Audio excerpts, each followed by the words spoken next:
Hello everyone, welcome back. It's Sunday. Just doing a live stream here. Just obviously, as the title says, that is plastering the hardest trade. But on that note, obviously, if you think yes, let me know. Let me know why you think. Why you think? Why you think that? Why you think if plastering is the hardest trade, why you think that it's the hardest?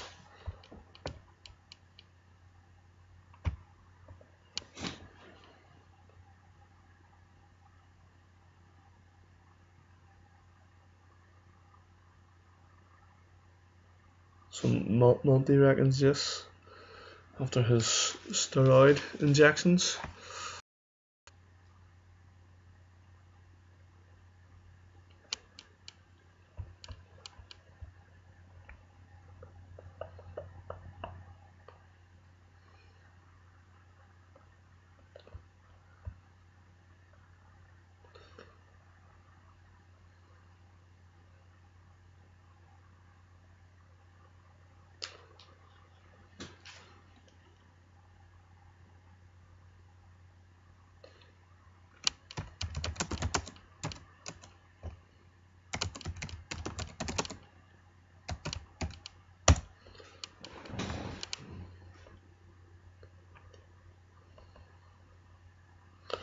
Seem to be getting a wee bit of lag here, guys.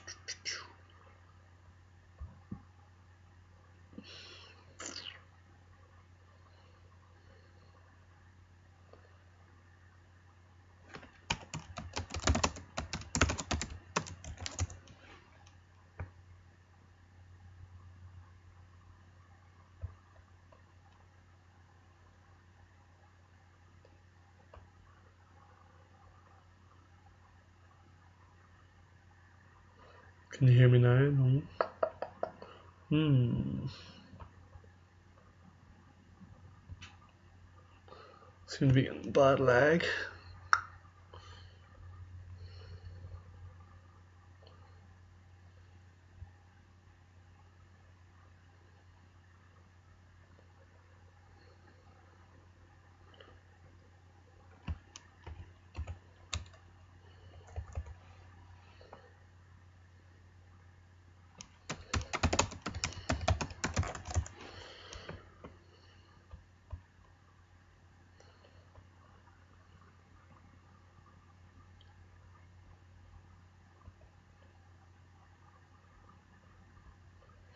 I have to reload this, guys, because I'm not sure if you can hear me.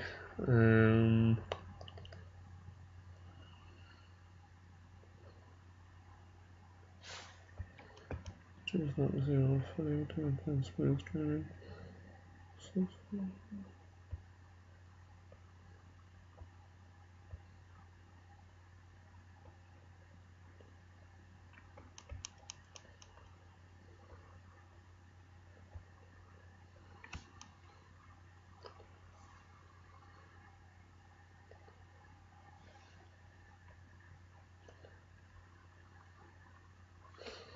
Can you hear me now, Sandy, I wonder?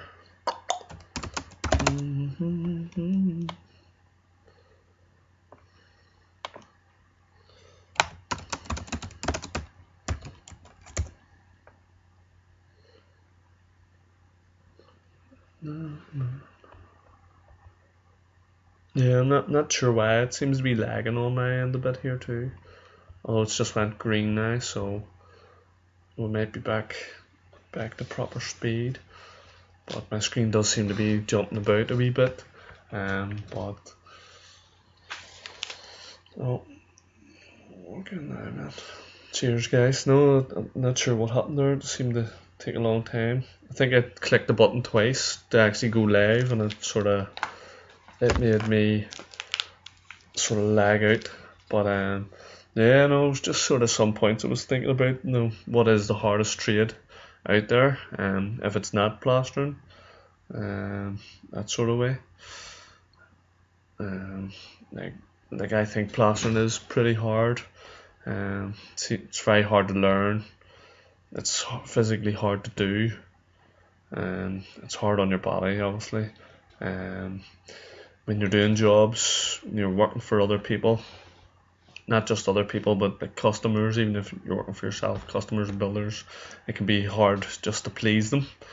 Um, Specifically, even the likes of whatever the light you're working with, if they then put maybe a lamp in, it might sort of show like a false light on the walls and stuff. I'm sure everybody's seen the odd bad wall outside that looks very wavy and stuff. So maybe the plasters were working in the winter. It was very dark, and that was the best they could see. Obviously, they should have maybe got some lights, but like I say, false light's not as good as working with daylight. And Sally said weather. Obviously, weather makes the job. If you're working outside, a bit like the clip in the background now, if you're working outside, weather is a big impact. And it's weather again. It's definitely going to be making life hard. Sort of hard to do the work in the rain. It's hard on your body, hard on your health again. Might get sort of sick, get the cold, and another thing about being a plasterer is if you don't work, you don't get paid. So that's another hard thing. Is a couple of friends and myself say that sometimes it's hard just to get the money. It's chasing. If you're doing work for builders, sometimes you're chasing for your money. That sort of way. And then obviously that makes it hard to actually make money that way. It's a bit like my mate says, good friend of mine, said that I'm not having to dig at electricians or plumbers, because obviously you need to be smart to actually go and train up and do that, and have the patience to do an apprenticeship, same as plastering. But he says when a plumber comes in to someone's house and says whatever it is, £80, £100 for a couple of hours work, but if a plasterer walked in, people aren't so willing to pay that type of money. But electrics and plumbing in your house, obviously they really do need to be on the ball. They do need to work. There's sort of essential living things now, where obviously plastering's like a nice wall's nice, but a bad wall, some people could live with a bad wall in their house, or sort of maybe live with wallpaper or cracks and sort of dipped walls. They can maybe just get on with that and live with that. So they'll maybe sort of obviously they'll throw the money more to an electrician and a plumber quicker that way. Because obviously sort of, especially electrics, it's sort of obviously you're taking your life in your hands if you're going to mess about with that in the house. But that being said, there has been at least twice where I have been on jobs and have literally told people that the ceiling's not safe to be in that room, because it was liable to collapse with anybody even walking up above in the room above, and have literally had to ask them whether or not I got the job not to let anybody in the room, and lock the door until the ceiling was at least ripped down. And you tend to find that can happen with gyp ceilings. They're the ceilings with all the wee sort of sticks that run along, and the plaster pushes up and sort of like goes around the back of the sticks and just basically hangs there. But obviously that's done over a few coats. But there was one job, and it was one of the jobs I actually did get, and it's seen like that. I said, don't go in the room. Bits of it already fell. It was wobbly. I did test it, but it didn't seem too dangerous. But I did ask them, don't go in the room. And I think it was maybe a week later I could repair the ceiling. So I get in. I actually had to do it off trestles. I didn't want to pull down a ceiling with scaffold. Or sorry, on my stilts, because it would fall down and you could trip. So you'd be tripping over bits of plaster on the floor, and I wasn't sure if the loft would come off itself either. And when it was up, and I actually just touched the ceiling, and it just came down with a bang, and it hit the ground. It was literally it was like it was about the size of a plasterboard sheet came down, so it was about 8x4 size, but it was about an inch thick, and it didn't really break when it hit the floor. And I had the floor well covered up, and was kind of panicking that it was going to damage the floor. The weight of it coming down nearly knocked me off the plank and the trestles. I really did. It sort of just came down as soon as I touched it, and the reason it came down so quick and didn't break so much is because I think somebody repaired it with sand and cement. I think it was like a repair job in the middle of the ceiling, and had been repaired with sand and cement, and that is not how them ceilings were done. Them ceilings were done with like a browning coat, which is a lightweight plaster, and it would have had horsehair and all mixed through it, and it would have had good grip. Some of them ceilings were done like a type of a lime plaster as well, and they were just much lighter weight.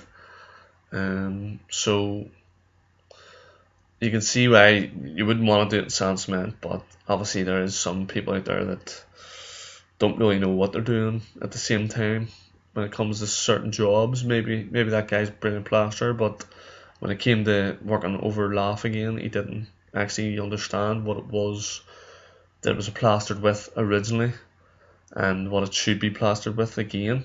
But obviously when I did it, I reboarded the ceiling, so it was all well screwed up and tight. But that's just that's an instance where plastering does become a wee bit important, because obviously if that ceiling had come down and hit somebody, I had no doubt that they would at least be spending a good few nights in hospital.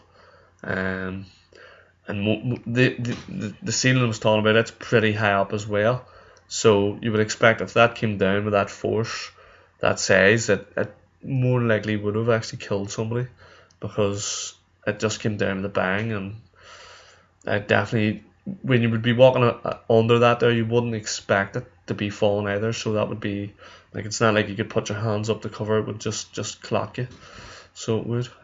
But that was just one example of sort of plastering being important. Also obviously if there was a fire and the ceiling's been plastered right, it'll be a bit more fireproof and give people time to get out of the house. And then on the second sort of less important factor, maybe the house will survive and be easier renovated and fixed up after that sort of way. So I'm going to answer a few questions here. Labouring on general builder is tough, digging, lugging blocks around. Yes, definitely, Richard, definitely. But like Monty said there too, from him plastering, he had to get steroid injections into his elbows, I think it was, which wouldn't be too pleasant, just to maybe make him be able to work more. But Sandy's asked me how long have I been in this line of work, and I think it's 15 or 16 years. You wouldn't think it to look at me because I'm so young and good looking, but that is the truth. I've been doing plastering since I left school. Most of the time I work on my own, but at the minute there's a bit of a team of us, self-employed plasters, and we're knocking out jobs together. Well, but we're actually on a contract at the minute, and I can't video any of the work we're doing. I don't even want to say what it is we're doing. It's nothing legal. It's still plastering, but I can't really disclose any of the information. Otherwise, I could actually be sacked and probably be sued as well. So I can't talk about it. It's really crazy. People listening to this probably thinking that sounds really weird, but and it's not a job I want to lose. I want to progress in it too, and learning different aspects of plastering, doing it. So that way, like, it maybe in the future I can talk about it. Yeah. But working on your own's tough as well as a plasterer when you're doing both labouring and the plastering. That's really hard going. Really hard going. Where did I learn before I was qualified? Well, when I was learning plastering, my first job, some great great topics here, and I'm going to enjoy actually talking about this. My first job, I obviously went to TAC, so when school finished, we were actually, it was maybe about a week into the summer, and I can remember a group of friends, we were all just sort of standing about, talking, used to play football in the street, kick the ball about, and people in suits were driving around the street and they were just called up. I think they were actually going to specific houses. Must have had a list of people who had left school, and they came up and asked us, and me and another guy called Jake actually signed up to go and join the TAC probably about 2 weeks later or something. So we went and joined the TAC, and originally I was going to be a bricklayer, and he was going to be a bricklayer, and then Jake changed to plastering. My mate Jake, haven't seen him in a long time actually. So he changed to plastering, and we were both plasterers and bricklayers. We were in the sort of same class at the start, and sort of my uncle was saying, don't do bricklaying because it'll hurt your back. That was his information. Some mighty fine useless information, because you hurt your back doing plastering too. I would never tell somebody that plastering's easier than bricklaying, because I know some bricklayers get it easier than me. I know some probably get it harder than me, but some are getting it handy. I know that. And actually some bricklayers laugh at plasterers of the sort of work they have to do. But again, like I said, is plastering harder? I'm not saying bricklaying's easier or plastering's harder, but on site I know who gets away with sort of the rougher work, because plasters tend to get the rough edge of the stick. Woodwork isn't great sometimes. Plasterboarding by plasterboarders isn't great sometimes. Tracking for electrics isn't great sometimes. Door frames are shocking sometimes. And bricklaying, that's just another level. Sometimes the prices are probably that tight for bricklayers that they're just firing the blocks up to try and make money, and there's a value in them. So everybody sort of has the attitude as the plasterer will fix it, which isn't a great attitude, because my attitude is try and make the job as good, tidy, clean as possible for the next guy coming in. And again, sometimes on a site you would think the plasterers are the only people that actually do clean up, even though people call plasterers very messy.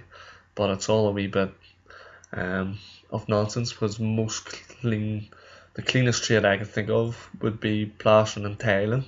Obviously painting, they do be clean, and the cleaner you are, the better in my opinion of a tradesman you are, that way. So again, I'll jump back into my story about learning. And so obviously I was going to be a bricklayer at the start, and I was being advised to do plastering because I'm tall, I'll be able to reach, I'll not hurt my back, and blah blah blah. But that wasn't what changed my mind. I was in a class where there was like 24 bricklayers, and there was only 2 plasterers, and 2 of the plasterers were my mates actually, believe it or not, Ryan and Jake. And I jumped ship because I thought, if all them bricklayers are pricing against each other to do work around my area in the future, obviously most of them probably dropped out and don't even bricklay anymore, but that's likewise to the plastering. I don't think half, not even, I would say 80% of them plasterers don't even have a trowel anymore. So I jumped ship and went to do plastering instead. Like my mate Jake, I know he doesn't do plastering now, so he sort of dropped out and started doing electrics after that, which was probably a smarter move too. But that's why I jumped ship. So my first job, then you get a placement, and my first actual job that I got was for people from Lurgan, and your tutor, your TAC teacher, the guy that sort of gets you the placements and gets you on the jobs, he was alright, but his main problem was, and the TAC's main problem was, that they would have said, you don't have to pay the apprentices. Probably in that tone as well. You don't have to pay them. You don't have to pay them. So obviously people taking on apprentices, getting told that over and over again, probably don't want to pay you. So my first 2 weeks as a plasterer, I was working for a crowd from Lurgan, and we were just skimming walls. So the sand cement you see me doing now, that was already done, and we were a squad coming in skimming them. And obviously I didn't even have my own tools yet. All I was given from the tech was a pair of boots, a high vis, and a hard hat, which when you go on the site, nobody's wearing. They were all wearing tracksuit bottoms and a pair of gutties. Although the site was actually a lot stricter than other sites it was on years later. So health and safety, it is important, but it kind of is, it's kind of is look after yourself kind of thing as well. So my first 2 weeks I was told I was going to get minimum wage, which back then was like, it's probably £3 an hour. And the guys I was working with, they all seemed dead on. One in particular, I can't remember his name, he was a bit younger, he was maybe 21 at the time, and obviously I'm only 16, so he was telling me basically what my money would be, and you're sort of working it out, and you're thinking minimum wage sounds good for somebody that just left school, like £3 an hour, you could work that out, you were doing long hours. My dad was actually dropping me off. He was maybe driving all the way down, dropped me off at a point beside the motorway. These guys were coming off, picking me up, and you gotta remember, you're fresh out of school, so it's pretty tough going, getting up early. Although I was used to that because I always did sports, and I used to get up early and do a wee jog, believe it or not. So I was sort of used to that. But although I wasn't doing plastering when I was in there as an apprentice, they still had me wetting down walls, carrying buckets of water, carrying bags of finish, cleaning floors, scraping walls, taking rubbish in and out, helping the labourer mix. Then they sort of were promising me that I was going to get paid, and then the guy was sort of saying, oh, the boss hasn't came this week. He said that 2 weeks in a row, and then the job was done and the boss never showed up to pay me.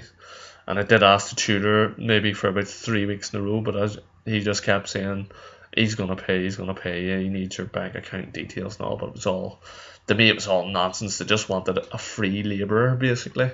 And unfortunately the plastering trade's a wee bit like that. People do get used and abused. But me being me, that didn't actually, it was a wee bit sickening and disheartening, but didn't really put me down, stuck at it, and I'm sort of at a better situation now. And my next placement was with two plasters and a labourer they literally taught me everything I did know. It was before I went with them, I went out with my uncle and did nights with him. He's a plasterer, sort of joiner, tiler, bricklayer. He was sort of worked for the council, and people who work for the council might not be the greatest at any particular trade, but what you find is they might turn up there to be a joiner and they'll be asked, sure, just do this, sure, just do that. Some of you sort of know that yourselves, I'm sure. But so he did know a lot about plastering, and I think he got me my first set of tools as well, and he obviously paid me, which was a massive bonus. Imagine getting paid for your work, So I hope the guy from Lurgan's watching this, or ever does hear this. It'll be a bit funny that he's now being talked about. I think if I really dug into my brain I could remember that company, but that's all in the past. But obviously everything sort of does happen for a reason. We'll hope. But that's sort of the story about me learning. And obviously the guys I was with, because it was such a small squad, small wee company, and the two plasters were, in my opinion, one of the best plasters I've seen. Even now, I still wonder how they were so fast. I think because I was so much younger, I used to look at them and think that they were older than what they were. Probably hope they're not watching this now. I think I'm calling them old, but yeah, because you look at them and you think that's pretty old to be working as hard as they were. But they could definitely cover some ground plastering, and that's how I learned off them.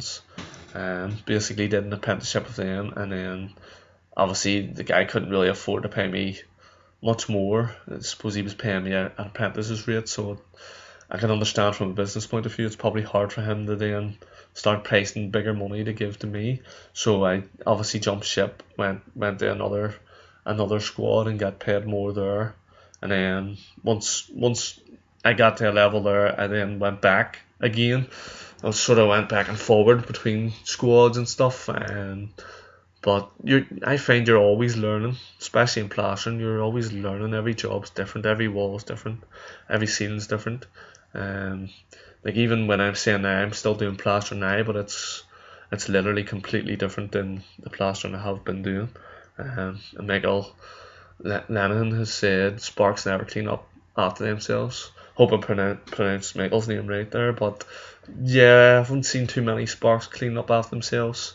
A job we did, me and my big mate did, um, in a house was for people, and they had told us that basically a builder came in, was messy. He priced them a certain price, and then he just kept putting the price up and putting the price up. And they came home one day, and the sparks had just left rubble everywhere after the tract. And they asked the sparks, when the sparks were saying we're away, they said he's not going to clean up the mess, the electricians. And the electrician's response was, we don't have any labourers, which to me is just unreal. Like, I don't think you should really be, if you're doing a job you don't have a labourer, it doesn't give you the excuse that you don't have to clean up. I think you should always clean up. Like if somebody tripped over that rubble, I'm pretty sure they'd be in big trouble. That sort of way. But yeah, if you watch, like obviously people might log on later on and watch this. If you've got this far, it'd be amazing.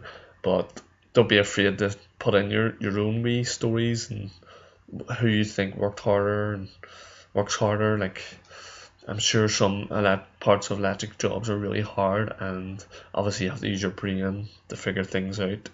But like plastering, you have to use your brain too. Everybody thinks you're just putting stuff on the wall, but like you still have to. If you don't have the knowledge of how far a bag of skim goes, you still have to count it up, count how many bags you need, measure up. There's still maths in it. Even what I'm doing here, this has all been hand mixed, not hand mixed, but machine mixed on the job behind me, and every coat, the coat below it is stronger than the coat above, so there's a lot of maths in it. But once you kind of get it once or twice, it will stick with you that way. So you will pick up things that sort of way.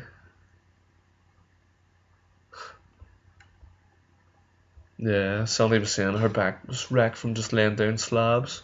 I can remember helping my dad doing slabs, big sort of, I think they're 2x4s, concrete slabs.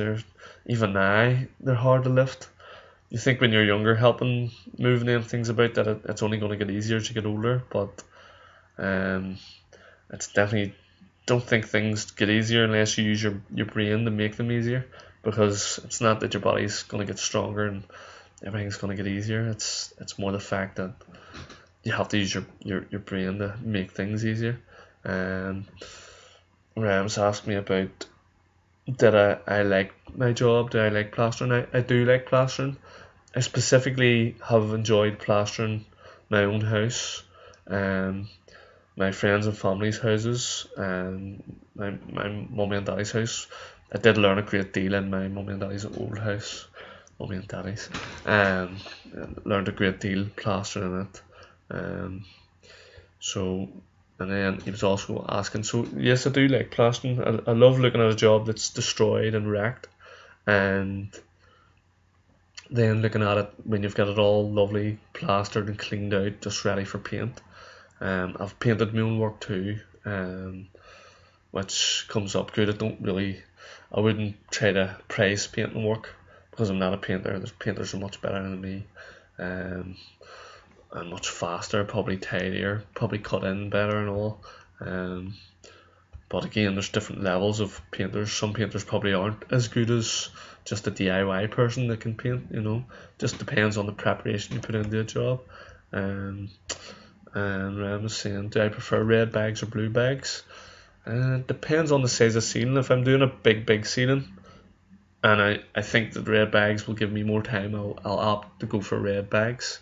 But if I'm doing wee jobs, I'll always want the blue, get it set off quicker, that sort of way.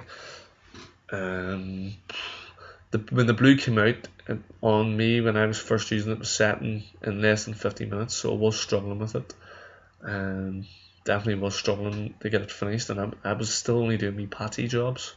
But again, some people, that's where it comes to hardness. People say, oh, it's only a wee patch, it's going to take you an hour. But like, you know, if it was only taking an hour, you know, that means you're not putting up dust sheets or anything, you're not priming the wall or whatever, you're just doing it, which is not going to last. To do a job right, even a patch, a small job, it could take you an hour to take your tools out, cover up and prep the wall even a bit before you actually get started. So the fact that these wee small easy jobs aren't always as easy, and for the job I was referring to there, it's all these small bits of plasterboard and stuff, and they can take you as long as doing a big massive wall with 3 bags on it. It really can, because you have more angles, more beads, more scrim taping, or a big dead wall you could just get stuck in. And the next question there was, what trowel do you think is best, Nella Superflex or Refina Superflex? I would have to go with Refina. My mate uses the Nilla, so he does. They're both German. The Ox trowel as well, to me, is just as good. To me, the Ox trowel and the Nilla trowel, they're the same. They're both the same sort of trowel, in my opinion. But they're both brilliant trowels. The Nilla's good too. When I was using it, he has stainless steel and the Superflex, so I can't really knock it. But the trowels I use at the minute are Ox and Refina, and Tyzac. So sort of what I do is, when I have a newer one, I just sort of use it for sand cement when I use the one that's broke in for skimming, and then I don't let them get too rounded before I swap them round that way. So my mate DMA plastering, how's it going, buddy? He reckons plastering's definitely up there with bricklaying. Just get back from Belfast, what an experience, absolutely loved it. What is your favourite aspect of plastering? Favourite aspect of plastering? There's a good lot of things I like. Coins and bands are good. Dry dice is good. K-Rain's good when it's done and you're walking away. It's not good doing it. To me, that's a real health hazard, K-Rain. Weber's good, especially when you're done looking at it. Skimming really bad walls and looking at them again when they're done, or floating them out and skimming them, sort of is really good. Big ceilings, sort of the feeling of accomplishment is good. You know, I think all plasters are saying that. But you know, definitely when you have the feeling of accomplishment, I think any job you do, you should always be striving for accomplishment. But what's the best aspect? Like I like doing out fees and marking out buildings. I probably do like technical stuff. Takes more time, but like we were saying about money, like plastering can be hard because it's hard to get money. The fact that sort of, you know, the more detail you do, the slower it's gonna be, and it's gonna be, you know, today sort of thing. It's maybe a wee bit hard to get that type of money. So I find it hard to pick a specific aspect, because I do like sand cement, but I find sand cement probably one of the hardest things to do. It and K-Rain are the heaviest things. Then ceilings, and then obviously walls, skimming, are pretty hard. But so I would struggle to pick an aspect. I really would. What about yourself? Actually, what aspect would you go for? Probably mine I would just say detailed work. Screening's good to get it all done on a big accomplishment and looking at the hard work you've put in. But again, I hate doing screening because it actually hurts my back. I think I'm a wee bit too tall for it. I tend to see all these stocky guys seem to be doing screening, and it's maybe they've got a stronger back because their centre of gravity when they're down there is better. But still, you get the good feeling of accomplishment.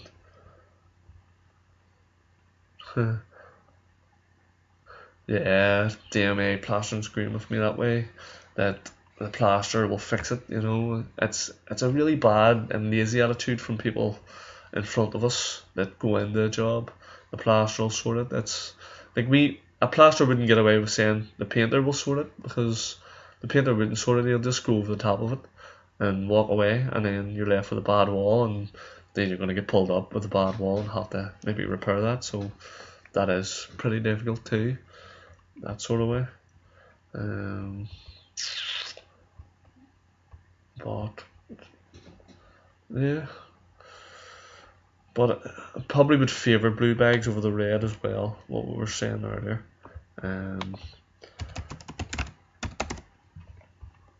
On that sort of thing, I would probably favour thistle bonded over PVA slightly, just because you can crack on the next day and stuff. But it wouldn't be, sometimes PVA, I can see why it's much more favourable, because if you're turning up to do a patch, you're not going to want to thistle bond it and come back later, that sort of way.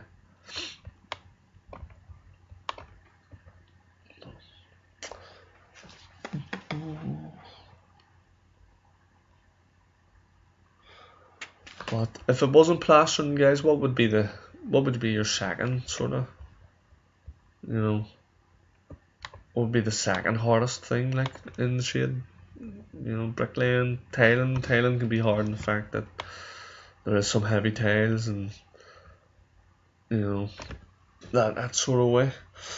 And obviously, like, fussy people can make a job hard.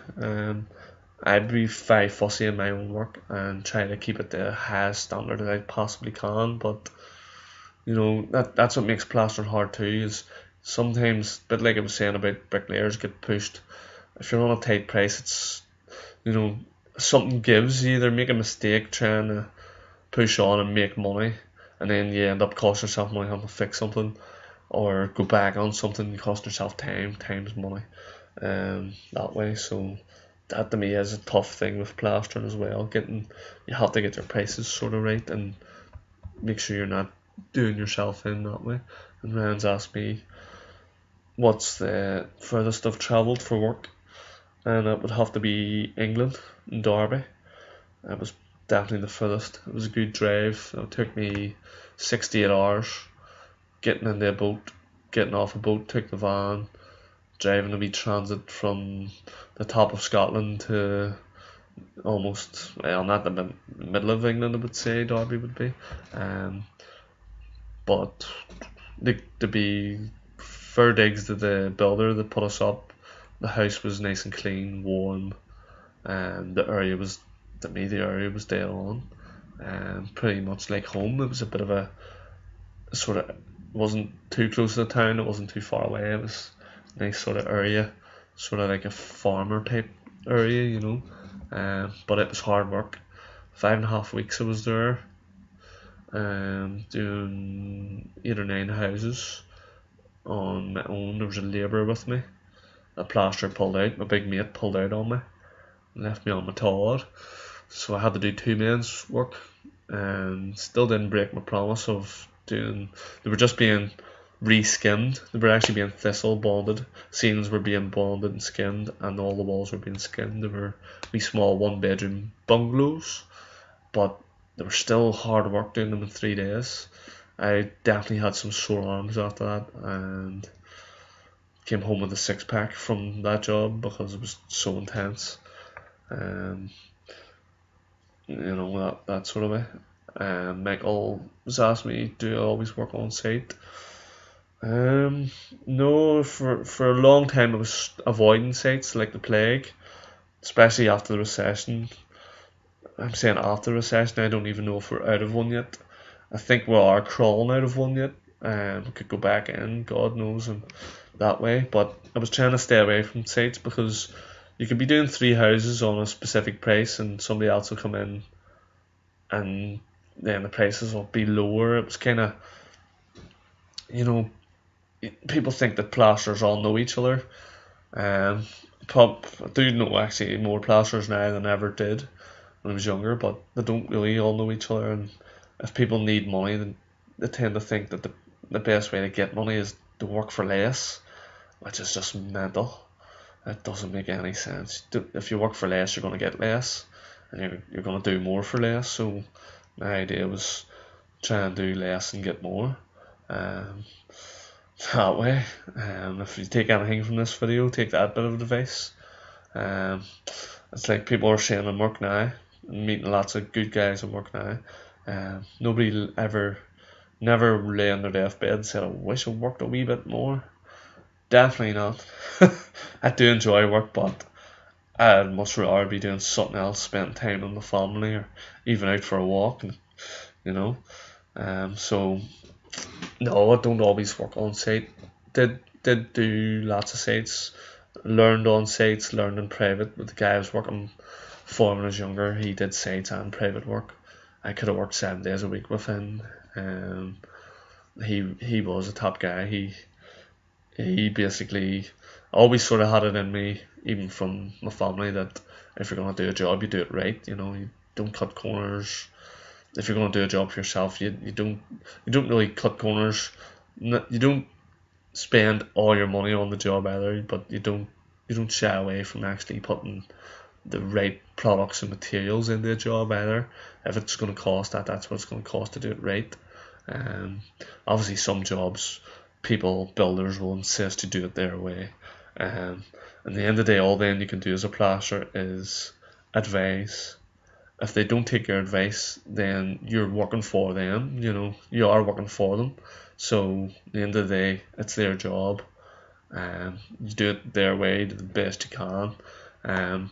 But most people will say, and it probably is right, if they're not going to do it your way, maybe you shouldn't do it. If it's so bad wrong, don't do it. Like, if they're asking you to do something that you know will not last, is a poor job, or it's going to look bad, don't do it, because reputation, like friends, it's hard to earn, but it's really easy to lose. Yeah, definitely. Prices on site hit rock bottom, and crawled up.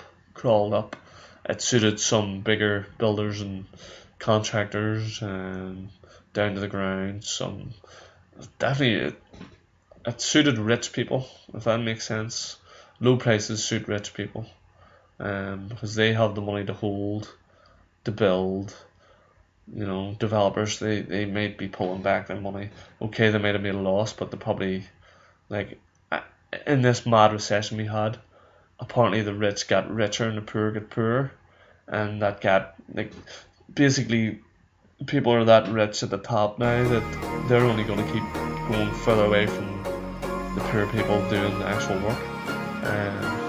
So the rich got richer and the poor got poorer during that recession. So you almost wonder, was it done on purpose? Hopefully not. But when you look at the statistics, the stats, the analytics of it, you really would think. And Ryan's been in the south of France plastering for 3 weeks. Unbelievable scenery, but the work was tight and 30 degrees plus heat. Yeah, anytime I've ever been on, look at that background injury. That's another thing with plastering. You get injured, you ain't getting any work, you ain't getting paid. But yeah, Ryan's telling me here about the scenery, and yeah, scenery would be good, and working in that heat would be crazy. Working in that heat, anytime I've ever been away, I've always been fascinated with the plasterers away. Spain, France. Well, I haven't been to France, but Spain was really warm, and I think they took a wee break during the hottest hours. But I always wanted to make a video when I was away and try and catch them plastering, and maybe get a wee chat with them and put them on video, because I'm very interested in how plasterers do things in different parts of the world. That's one of the reasons I'm doing YouTube. I'm really fascinated in how things are built all over the world and how other people do things. You can do something wrong, but there's many ways to do things right too. And getting that a lot on, people are saying to me about, and I shouldn't be plastering certain things this way, but everything I do by the book. The likes of stone walls, people always insist you have to do lime, but I have never ever had a problem with any of the work I have done over stone walls to this date, and I've used chemicals that have been brought out by companies here that are doing well. They're not getting big write-ups in the paper saying that it's not working. You're promising this and they're not getting that.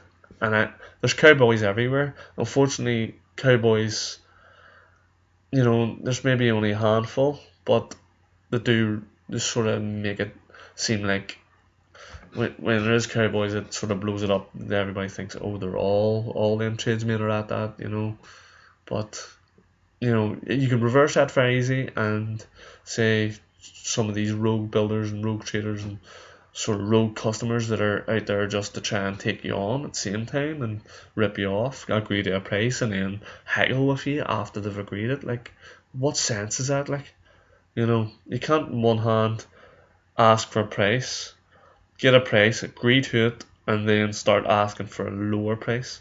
And believe me, that has happened to me many a times. That just makes no sense to me.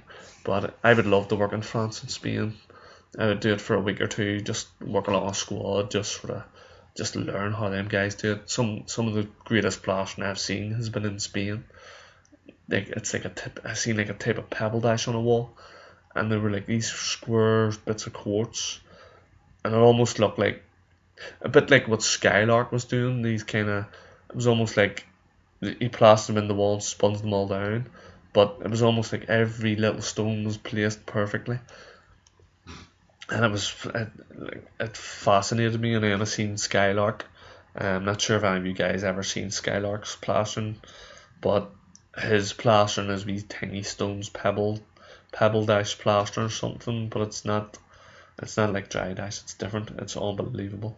It really is. But guys, unfortunately it's a Sunday night and this has been my only day off in at least 4 or 5 weeks, and before that I didn't have many days off either. I was only getting a Sunday off, and unfortunately here it's snowing at the minute, so I might even not be in work tomorrow. Let's look out my window here. It's actually all melted at the minute, but I do have to drive over a mountain to get to work tomorrow, so hopefully it's melted. You can probably hear my voice. I've got this wee chesty cough from working. I'm actually working outside the last month as well, and this January was good, but February's been an absolute disaster weather-wise, I think. So on that note, I do have to get up early tomorrow, guys. So I'm gonna definitely have to leave you here.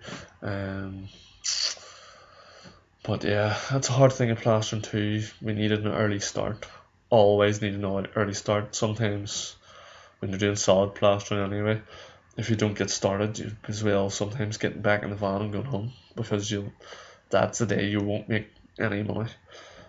People find that hard to sort of understand, that you gotta be sharp on the ball that way. But yeah, just whinging about having no days off in a month. That's why, if any of you watched my wee metal detecting video, that's why I haven't been out. I actually made that video a long time ago, and I haven't had a chance to get out and have wee permission to go metal detecting. Bit of a nerd, I know. I love plastering and love metal detecting. Definitely not like most Irish plasterers, that's for sure. But we're all different. So with that note, guys, you can leave me comments in the other videos, whatever. Ask me questions. Tell me your experiences and opinions. It's been nice talking to you. DMA Plastering, Ryan B, Michael, and Sandy was on earlier too. But again, if you're watching this in a later date, if somehow you managed to watch me for so long, thanks for watching, guys. And likewise, guys, take it easy. Thanks Michael, mate. Take it easy, guys, and I really appreciate you giving me